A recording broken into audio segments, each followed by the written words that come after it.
Saudara-saudara yang di online, selamat pagi. Hari ini kita membaca kitab Yesaya pasal 46.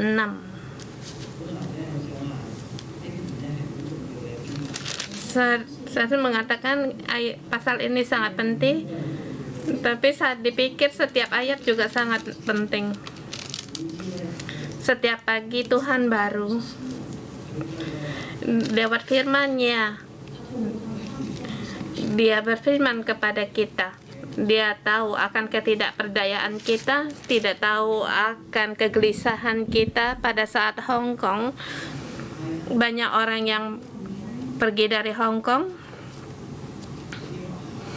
Banyak sekali sekolah,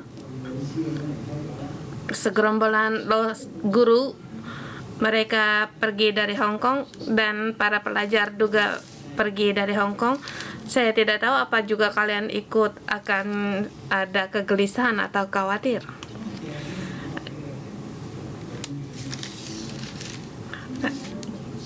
Pasal hari ini saya memberi tema Tuhan yang selalu memikul kita, merangkul kita. Pada saat kita ada bencana, ada kekhawatiran, apa yang kita lakukan, kita akan mencari pengaman. Kita akan merangkul pelampung pengaman yang memberi kita rasa aman, atau barang-barang yang bisa memberikan keamanan bagi kita, atau kita bisa kita merasa tidak aman. Dan kita renungkan orang Israel yang mereka ditawan di Babel. Mereka juga merasa tidak aman. Mereka pergi dari kampung halamannya, negaranya dikalahkan. Banyak sekali akan pikiran atau yang terpikir bagi mereka. Bahkan ilah mereka pun dikalahkan. Kita melihat ayat ini, kita melihat Tuhan terus meluruskan mereka. Apa yang Tuhan katakan, yaitu tentang penyembahan dewa mereka yang di Babel. Bagi orang Israel, penyembahan berhala ini bukan yang baru, karena mereka menyembah berhala lah mereka pergi meninggalkan Tuhan. Dan akhirnya Tuhan menyerahkan mereka dengan kekerasan, menghukum negara mereka. Mereka sangat menderita. Mereka di pembuangan, ditawan ke Babel. Di Babel, apa yang mereka lakukan?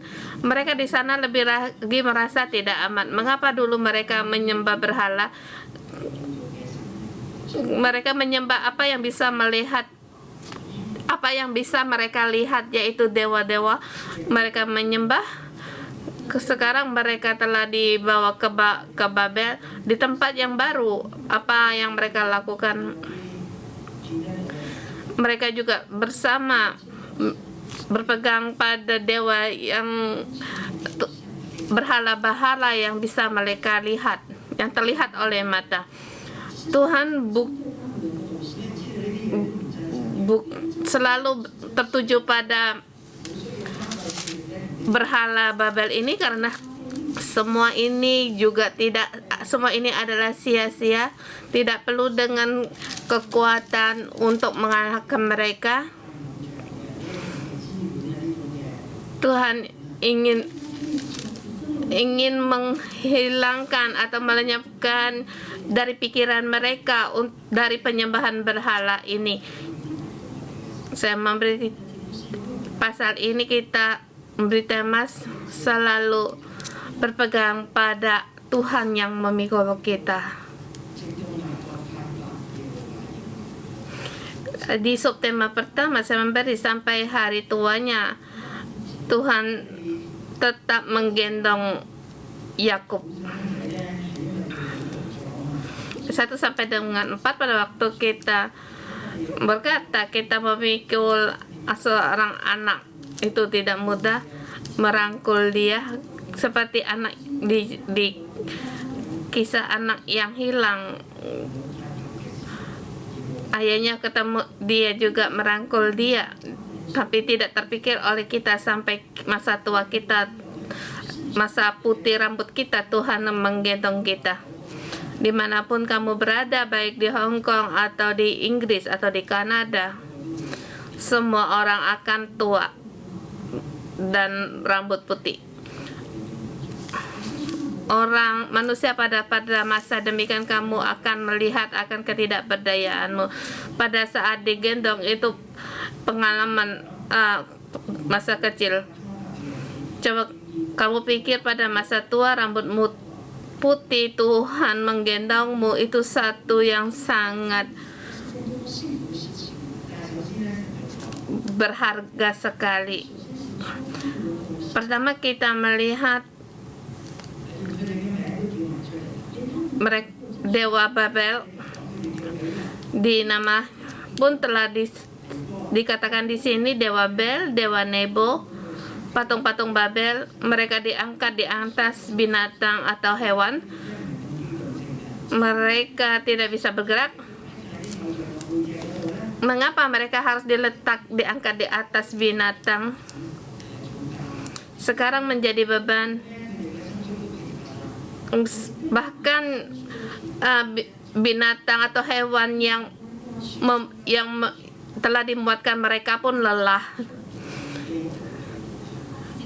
Yang telah menyelamatkan beban itu, dewa-dewa itu bersama rebah dan tertutup, mereka sendiri harus pergi sebagai tawanan. Pada saat Babel kalahkan, banyak sekali orang yang mengandalkan Allah palsu ini untuk melindungi mereka. Tetapi sekarang malah terbalik, mereka harus melindungi berhala-berhala ini. Pergilah, kita harus pergi dari kota Babel. Jangan tinggalkan para patung-patung ini. Jangan tinggalkan Dewa Bel, jangan tinggalkan Dewa Nebo. Kita dengan kepasukan kuda membawa mereka pergi, mengangkat mereka pergi. Satu gambaran, kamu mengira apa yang bisa diandalkan seluruhnya tidak bisa menjadi Allah, dan sesungguhnya mereka yang mengandalkan kita. Kamu sangat menaruh harapan pada mereka, maka kamu akan mendapat malu. Pada saat mendapat satu krisis, mereka tidak bisa menolongmu, bahkan mereka semakin menjadi beban bagimu. Mereka tidak bisa bergerak, semua adalah sia-sia. Jadi kamu harus membawa para binatang atau hewan, memuat mereka untuk dibawa pergi, dan mereka ikut pergi ke tawanan. Satu gambaran bagi orang Israel, lihat apa yang kamu sembah. Apakah dia bisa menolongmu? Apakah dia menolongmu atau kamu yang menolong dia? Pada akhirnya bukankah sama-sama ikut mati? Dia hanya menambah beban bagimu. Sedikit pun tidak bisa meringankan masalahmu. Mereka pun dibawa ke tawanan. Kalau kita pikir pada mereka diruntuhkan, apakah ada Tuhan ditawan juga di bawah pembuangan? Bisakah kamu lihat gambaran ini? Hanya kemuliaan Tuhan sendiri yang meninggalkan bait suci Yerusalem. Dari pintu timur, dari Bukit Zaitun, arah situ kemuliaan Tuhan pergi dari Yerusalem. Tuhan tidak melindungi mereka, maka pasukan Babel menyerang mereka. Kalau Tuhan masih di Yerusalem, tidak ada satu orang yang bisa mengalahkan Yerusalem, karena mereka meninggal Tuhan dengan kecewa pergi dari Yerusalem. Tetapi dia pasti akan kembali. Dia pasti akan kembali dan juga membawa umat-umat yang pulang dari tawanan. Tuhan tidak ditawan. Jadi ini konsep ini kita harus jelas, karena dia Allah yang hidup, dia bukan berhala. Dia sendiri pergi meninggal bait suci Yerusalem. Di ayat ini sampai di ayat 13 dikatakan, keselamatan yang daripadaku tidak jauh, sebab aku telah mendekat. Aku telah memberi kelepasan di Sion. Dia sendiri yang pergi dari Yerusalem, dia sendiri akan kembali. Sion adalah kemuliaannya, yaitu pusat keselamatannya. Matanya tidak jauh, tidak pergi dari Sion, tapi terhadap berhalanya si Babel. Bersama dengan kota Babel mereka dibinasakan. Tak ada yang menolong mereka. Lihat latar belakang ini, Tuhan berbicara kepada Israel.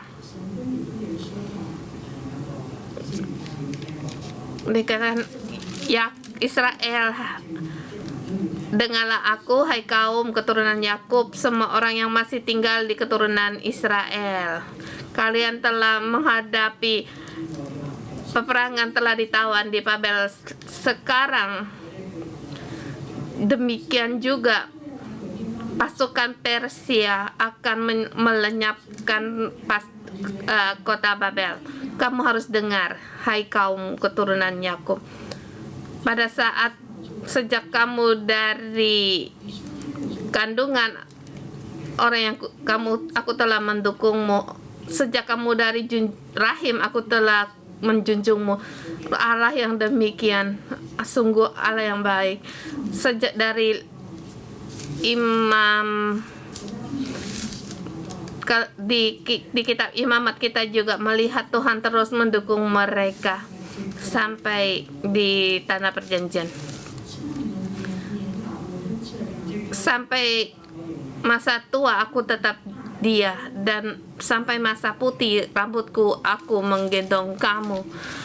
Aku telah melakukannya dan mau menanggung kamu terus, dan aku mau memikul kamu dan menyelamatkan kamu. Tuhan adalah Allah yang menyelamatkan, bukan berhala Babel harus diselamatkan oleh orang. Sesungguhnya tidak ada apa-apa.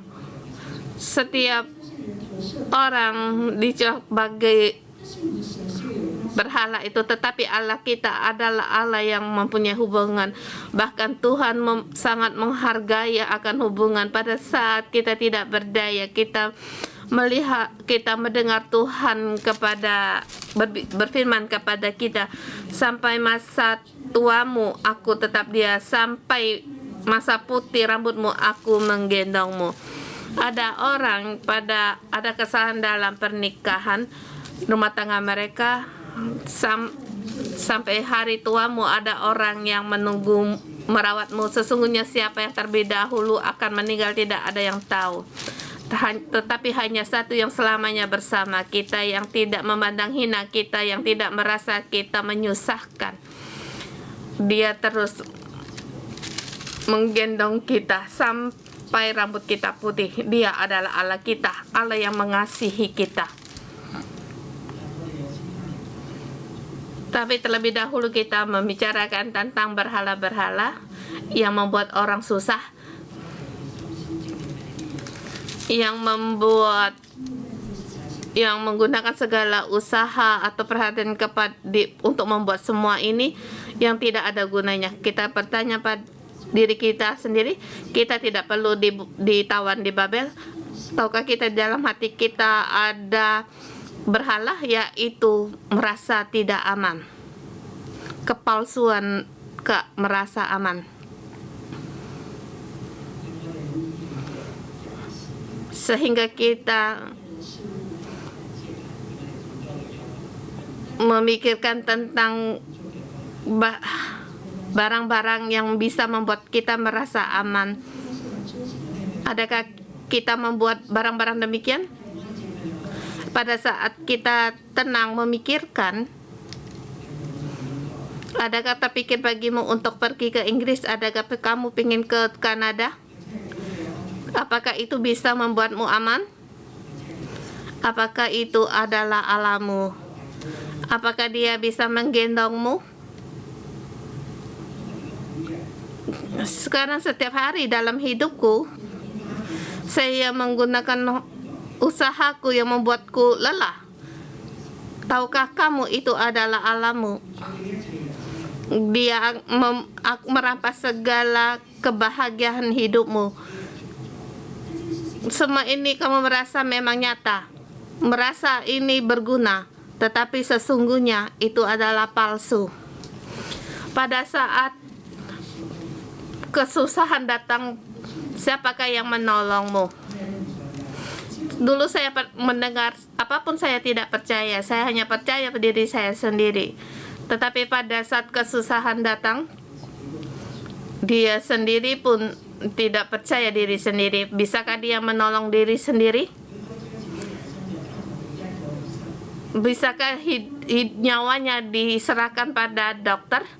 Dokter bisakah menyembuhkan dia?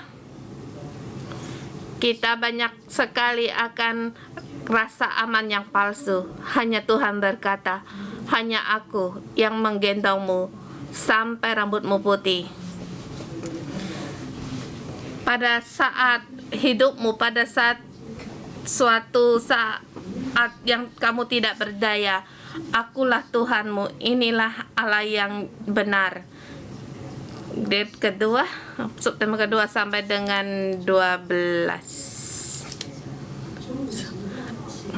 Dari dahulu, dari zaman purbakala, Tuhan yang melaksanakan, Dialah Allahmu.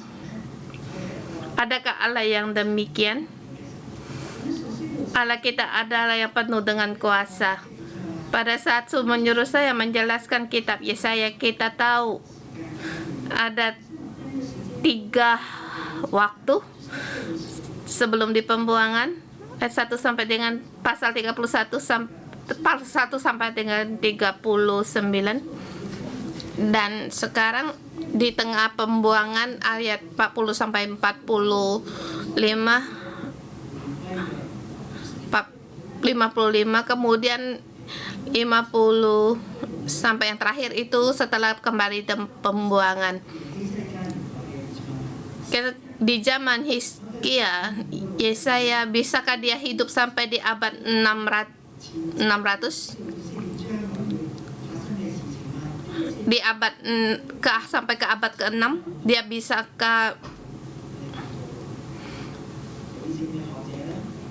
Banyak sekali kita mengatakan, para ilmuwan termasuk saya sendiri, ayat Yesaya di masa pembuangan, mereka yang menulis bukan Yesaya di abad yang 6, bahkan dia mana mungkin sampai di abad ke-5 pada saat mereka kembali dari pembuangan, keadaan yang masa itu. Jadi masa menulis kitab ini adalah orang yang menulis pada masa itu, yang hidup di masa itu. Di masa pembuangan, ya, itu kumpulan orang yang dalam pembuangan menulisnya. Dan Yesaya di abad ke-8, Yesaya bin Amos, dia hanya sampai ayat 1, pasal 1 sampai dengan 39. Sesungguhnya apa yang masalah, kebanyakan kita tidak percaya Tuhan bisa melihat sampai ratusan abad, 100 abad kemudian. Tidak bisa melihat sampai 200 abad kemudian. Kita bertanya pada kita sendiri, dengan otak kita,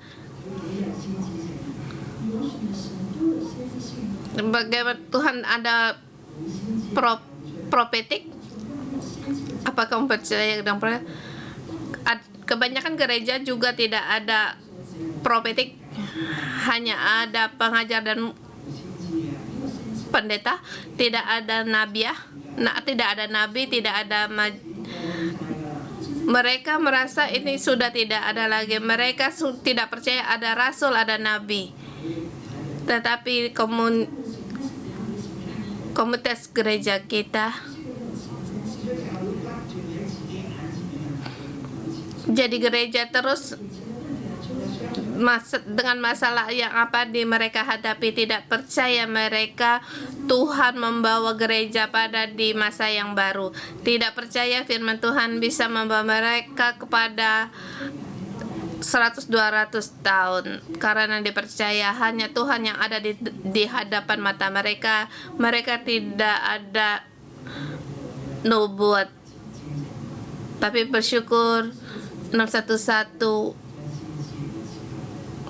di sini ada nabi yang diberikan kepada gereja. Kita juga di sini juga banyak mengadakan pelayanan dengan angka profetik. Pada saat mereka gelisah, tidak tahu bagaimana harus berjalan, Tuhan dengan firman-Nya setiap hari menuntun kita lewat firman Tuhan, lewat firman-Nya kepada nabi untuk menguatkan kita agar kita tahu Tuhan bukan hanya Allah kita di hari ini, Tuhan juga Allah yang akan datang, bukan hanya di generasi kita hari ini, tetapi Dia Allah yang juga yang di masa generasi yang akan datang. Dia Allah yang hidup, bukan Allah yang mati, yang hidup selamanya. Tuhan berfirman, kamu menggunakan apa hendak menyamakan aku, membandingkan aku? Apakah dengan pengalamanku untuk menyamakan aku dengan mereka? Kalau kita tahu pengalaman adalah pengalaman yang kita kumpul yang di dalam kehidupan kita.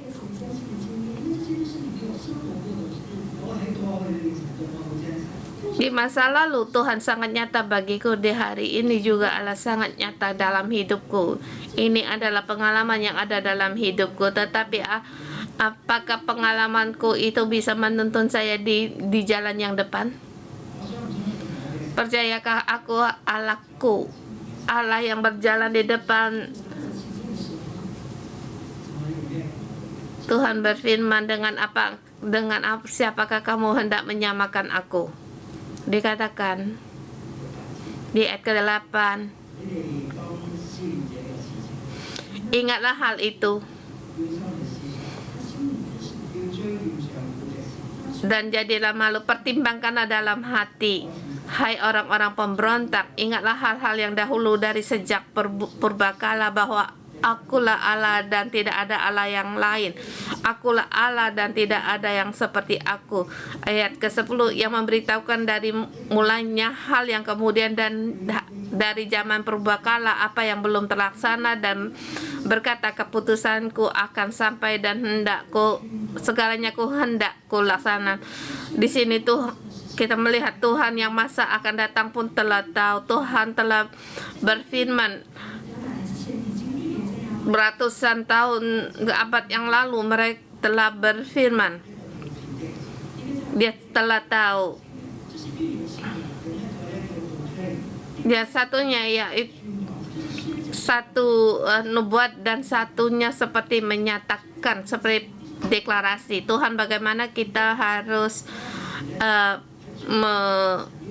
meresponnya, seperti satu profetik. Bagaimana sekarang kita merespon akan Tuhan yang akan dikerjakan di masa mendatang. Jalan yang kamu lalui Tuhan pun tahu, bahkan akan membawa kita masuk. Kalau kita kembali di konsepnya Yesaya di masa pembuangan, yaitu di abad ke-8 Yesaya, dia telah terlebih dahulu menerima dan berfirman kepada orang di zaman sekarang.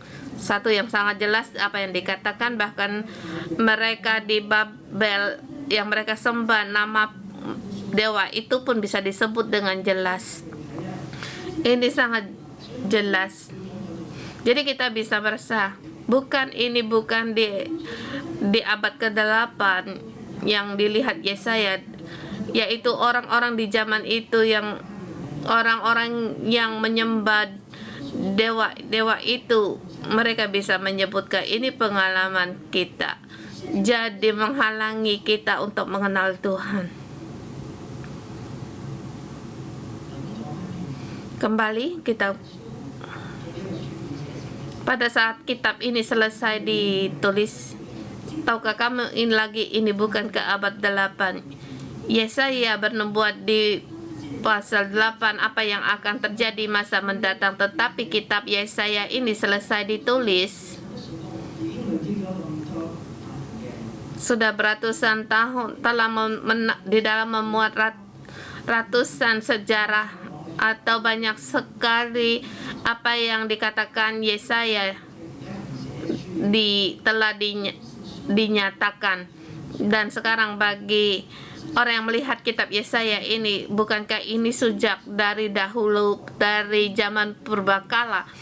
Jadi sangat jelas sekali, bukankah kita juga demikian? Bagi seorang nabi, apa yang akan terjadi, mereka yang masa depan apa yang akan terjadi mereka telah tahu, tetapi orang Israel dalam proses ini mereka tidak tahu. Bahkan kita bisa lihat bahwa firman Tuhan itu benar.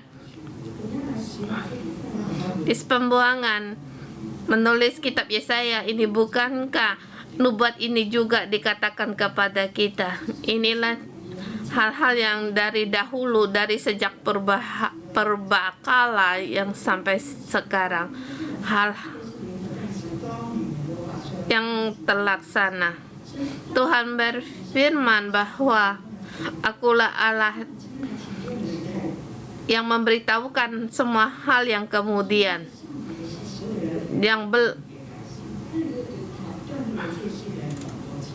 di sini satu garis yang mengatakan masa setelah negara dibinasakan, kemudian setelah mereka dibangun kembali. Sekarang kita kembali di Yerusalem menjadi keadaan bagi kita, dan tidak lagi di zaman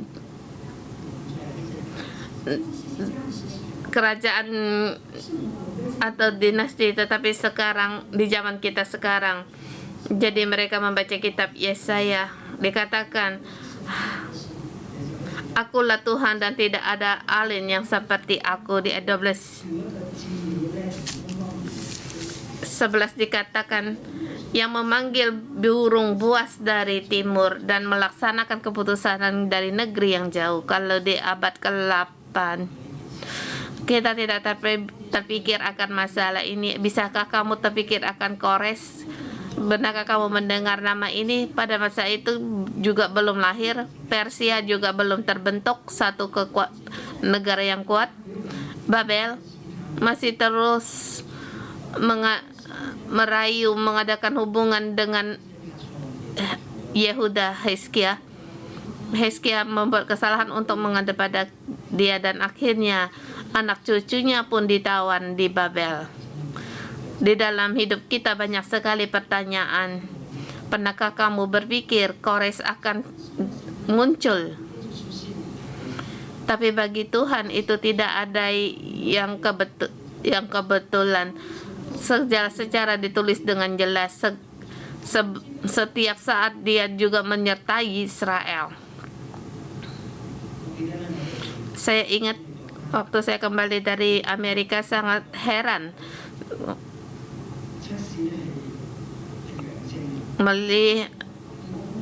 juga kaget melihat hasil tes konflik istri saya positif. Tapi di dalam saya merasa walaupun ada kesalahan kecil, walaupun saya sekarang tidak bisa pulang ke Hong Kong, tetap istri saya menghadapi positif konflik. Saya tidak tahu menghadapi secara tiba-tiba dalam 10 hari yang akan hidup kehidupan kami, tapi Tuhan tahu. Aku tahu Tuhan menyertai kami. Dalam proses ini tidak ada satupun yang tidak tahu. Kami hanya kaget setelah kami pulang ke Hong Kong dari tanggal 21. Tuhan membawa kami pulang ke Hong Kong, tidak ada halangan apapun. Tuhan bertanya kepada saya, siapakah Tuhan yang seperti aku? Bisakah kamu dengan pengalamanmu untuk mengukur Tuhan, untuk menghalangi Tuhan, mengecilkan Tuhan?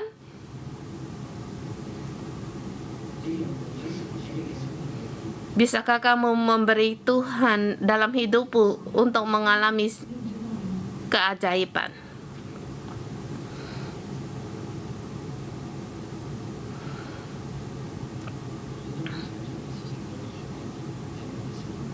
Banyak sekali yang tidak pernah terpikir dalam hidup kita bisa terjadi. Kita melihat berhala Babel, dia tidak bisa berbuat apa-apa. Tetapi Allah Israel, tak ada satupun yang tidak bisa dia laksanakan. Bahkan dia bisa melaksanakan keputusannya dari timur, dari negeri jauh, dengan menggunakan burung boas dari timur untuk menaklukkan Babel. Seperti elang yang datang tiba-tiba. Tapi bagi kita, kalau ada elang yang datang pada kita, bisa tiba-tiba bisa takut. Atau konflik sekarang berubah, kita bisa takut. Tetapi Allah kita, segala sesuatunya dia tahu. Dia telah dari awal telah tahu, dan dia akan membimbing jalan kita. Tuhan berkata, apa yang telah dikatakan akan dilangsungkan, yang dirancanakan akan dilaksanakan. Ayat 24 dengan 13. Begitu banyak yang dikatakan, Tuhan kembali memanggil Israel. Kamu yang congkak, kamu menyembah berhala, kamu membuat Tuhan semakin kecil. Di dalam Tuhan tidak ada kebenaran. Tetapi di sini Tuhan, dengarlah aku. Di ayat dikatakan, dengarlah, keselamatan daripadaku tidak jauh dari lagi. Aku akan, sebab aku telah dekat, dan kelepasan yang kuberikan tidak tangguh lagi. Aku memberi kelepasan di Sion dan keagunganku pada Israel.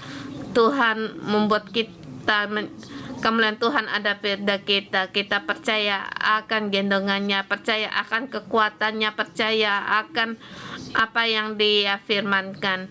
Kita percaya dengan keajaibannya terjadi dalam hidup kita. Dia Allah kita. Kita mohon Tuhan untuk memberkati firman-Nya. Haleluya. Tuhan, kami bersyukur dan terima kasih. Tuhan, kami terima kasih Engkau memilih kami. Engkau terus menolong kami. Engkau tidak membiarkan kami di masa lalu kami. Tuhan, dalam hidup kami memuji Engkau.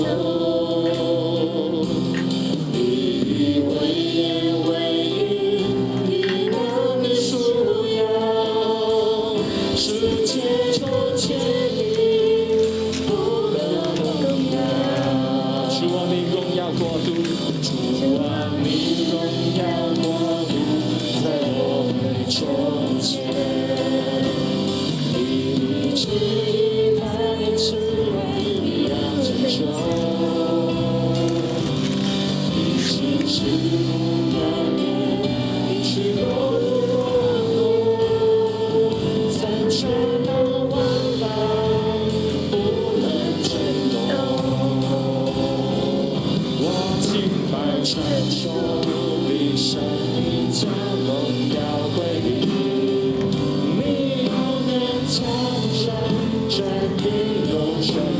迹。唯你是真神，是活神，是在君王，哦，主你的国度从来不到永远。主啊，你世世代代做我们的居首。你的宝座从来从你根不左右，你为人唯一，你那的属要，世界从前你不能荣耀，你荣耀，主啊，你荣耀我在我的中间，你的正义来自你要成就，你是世不改变，你是永不落后，在千百万代不能震动。我敬拜承受你生命将荣耀归你，你永远长存，真理永存不尽。唯你是天神，是活神，是在人君王，我主你的国度从远不到永远。我敬拜承受你生命将荣耀归你，你永远长存，真理永存不尽。唯你是真神，是活神，是在人君王，哦，主你的国度从远不到永远。哦，主你的国度从远不到永远。再次宣告，哦，主你的国度从远不到永远。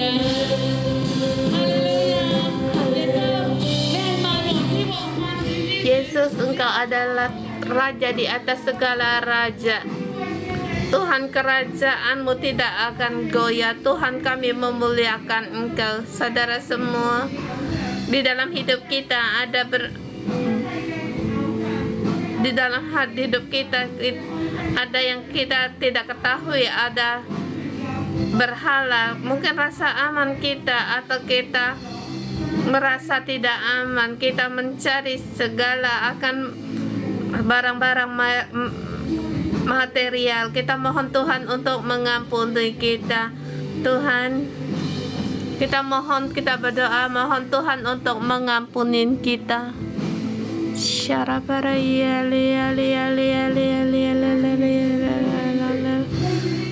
Selain kita mengaku dosa, kita juga menolak agar segala kuasa yang ada dalam hidup kita, segala berhala kuasanya tidak lagi berkuasa di dalam hidup kita. Tuhan Yesus, dalam nama Tuhan Yesus, aku menolak segala kuasa yang berhala di dalam hidup saya. Segala rasa keamanan membuat saya aman yang bukan dari Engkau, saya tolak dalam nama Tuhan Yesus. Allah Bapa, aku datang di hadapan-Mu, aku mengaku Tuhan, yang kami pegang adalah rasa aman kami. Kami merasa ini adalah milik kami. Tuhan, ini adalah kesalahan kami. Tuhan, kami datang di hadapan-Mu. Tuhan, Engkau mengasihi kami, Engkau menerima kami. Tuhan, kami datang di hadapan-Mu, kami mengaku kami lemah. Kami di masa lalu kami selalu berpegang pada di dalam hidup kami yang barang-barang yang tidak penting, tetapi hanya Engkau Allah yang berharga dalam hidup kami. Ampunilah kami, ampunilah segala kebodohan kami seperti orang Israel, mereka yang menanggung, yang berpegang pada berhala, yang mengira bisa menyelamatkan, tapi Tuhan, kami tahu hanyalah Engkau. Engkaulah Allah, Engkau yang mengasihi kami sampai selamanya. Di ayat keempat dikatakan, sampai masa tuamu aku tetap dia, dan sampai masa putih rambutmu Aku menggendong kamu. Aku telah melakukan dan aku menanggung kamu terus. Aku mau memikul kamu dan menyelamatkan kamu. Saudara semua, lewat ayat ini, masa lalu kita, walau bagaimanapun lemahnya kita, Tuhan tetap mengasihi kita. Sampai masa tua kita, setiap jalan kita, bahkan kita pernah meninggalkan Tuhan, Tuhan berfirman kepada kita, sampai masa tua kita, Tuhan tetap bersama kita. Saudara semua, lewat ayat kita ini kita kembali berdoa. Karena ayat ini kamu letakkan namamu. Tuhan berkata kepada kita, sampai masa tua kita, sampai rambut kita putih, Tuhan tetap menggendong kita. Tuhan bertanya kita, apakah kamu tetap berpegang pada kekhawatiranmu, kegelisahanmu? Saudara semua, kita masukkan di ayat ini dengan nama kita dan kita berdoa pada Tuhan. Kita serahkan segala beban kita, kesebatang angkara kita serahkan pada Tuhan. Kita gunakan ayat keempat saya sebagai contoh, karena firman Tuhan itu ada kuasa. Ayat keempat, sampai masa tua Afri, sampai masa putih rambut Afri, Tuhan menggendong Afri. Sampai masa tua Afri, Tuhan tetap bersama Afri. Sampai masa putih rambut Afri, Tuhan menggendong Afri. Tuhan telah melakukannya dan mau menanggung Afri. Tuhan terus memikul Afri dan menyelamatkan Afri. Saudara semua, saya mengundang kalian menggunakan ayat keempat, letakkan nama kalian untuk berdoa. Begitu besar kasih setia Tuhan, Dia peduli akan kamu.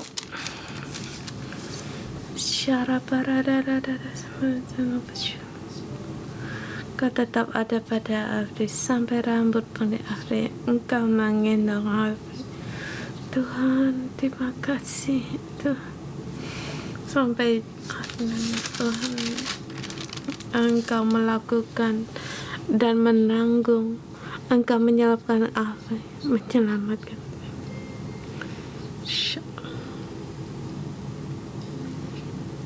Ya Allah.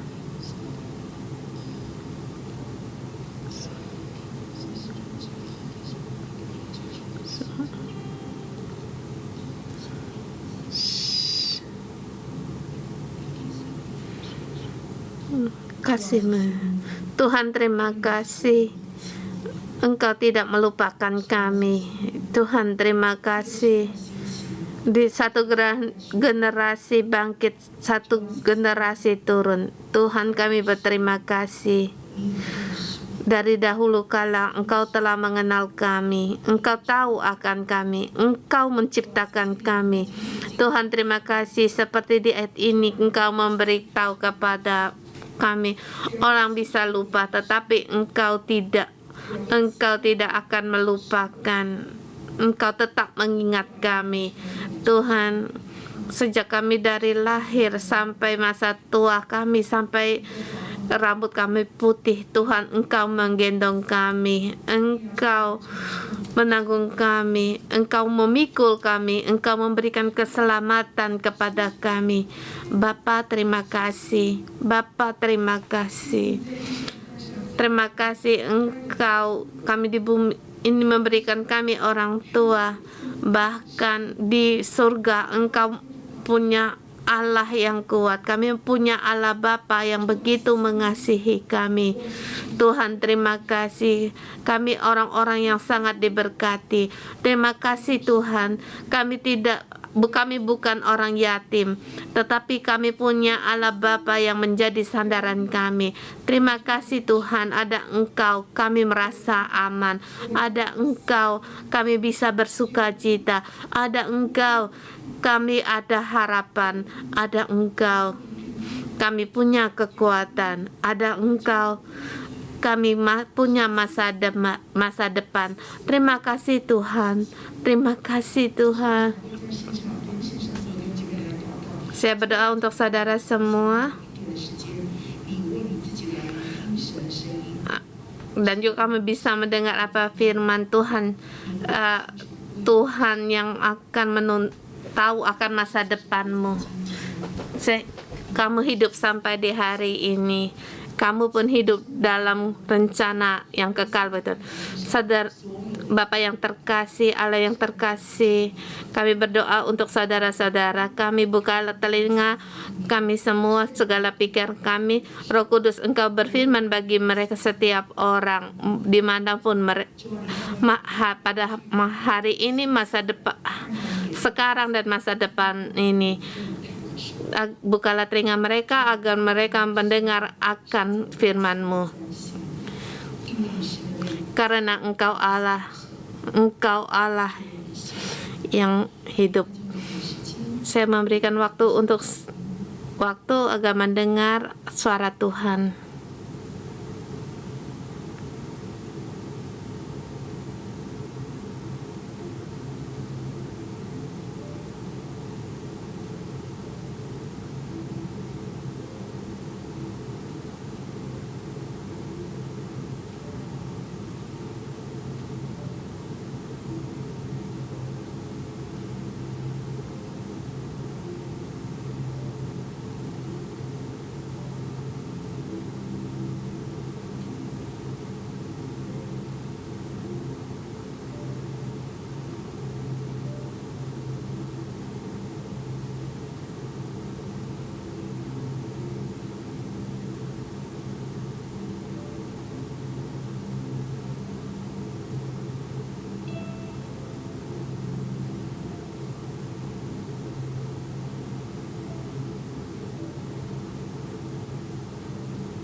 Tuhan, kami bersyukur dan terima kasih. Tuhan, Engkau Allah yang berfirman. Tuhan, apa yang saudara kami dengar, Engkau akan melaksanakan. Begitu, bahkan ada mendengar begitu besar, bahkan sendiri pun tidak percaya. Saya dalam nama Tuhan Yesus memberkati saudara semua. Kamu mendengar, bukan hanya mendengar tapi percaya. Engkau ada Allah yang Engkau berfirman, Engkau melaksanakannya. Pada saat berdoa untuk Hong Kong, saya mendengar Hong Kong memberitahu kepada kita, Hong Kong,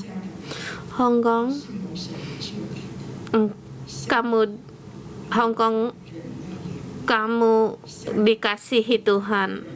Hong Kong, kamu tetaplah bersabar dalam 2 tahun ini. Kamu harus dengan negara lain mengadakan banyak perhubungan. Segala berkat dari segala bangsa akan datang di Hong Kong. Tuhan, kamu tidak ditolak tetapi kamu dikasihi. Tuhan, bersabarlah dalam 2 tahun.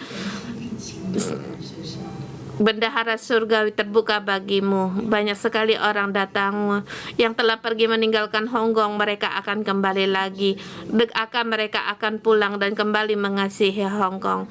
Hong Kong, kamu bukan ditolak. Saya melihat banyak sekali gedung-gedung dibangun. Saya berkata, Tuhan, bukankah di Hong Kong perlu begitu banyak akan bangunan-bangunan ini? Tuhan berfirman, inilah kemuliaan Hong Kong. Ini melambangkan akan perekonomian Hong Kong akan meningkat. Tuhan, bersabarlah untuk 2 tahun. Ada mujizat besar akan terjadi bagimu. Hong Kong, pintu bendahara surga terbuka bagimu. Tuhan akan melakukan pekerjaan yang besar. Tuhan, Engkau yang berharga di mana Tuhan. Engkau adalah yang berharga bagi Tuhan. Engkau dikasihi.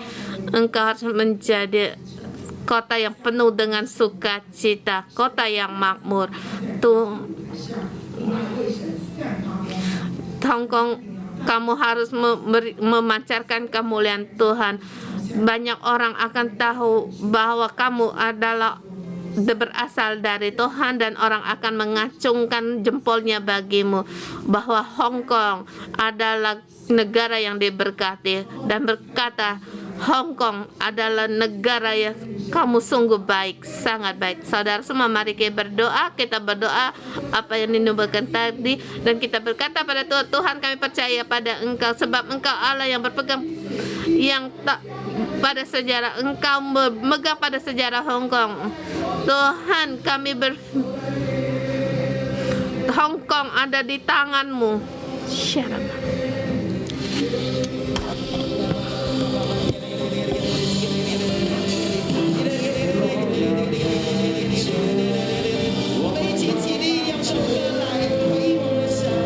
Mari kita bangkit bersama untuk menyembah Tuhan kita.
Tuhan, kami ingin melihat kemuliaan-Mu. Tuhan, kami bukan hanya di masa sekarang di Hong Kong, Tuhan, setiap orang melihat kemuliaan-Mu. Tuhan, mari kita bersama menerima berkat. Aku dalam nama Tuhan Yesus memberkati saudara-saudari semua.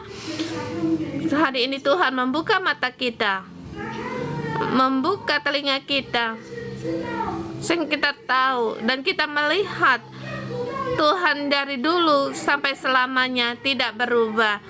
Dia memberi berfirman di zaman Yesaya sampai sekarang juga. Tuhan memberikan firman-Nya seperti yang dibadakan Pastor Deborah. Kamu harus percaya bahwa Tuhan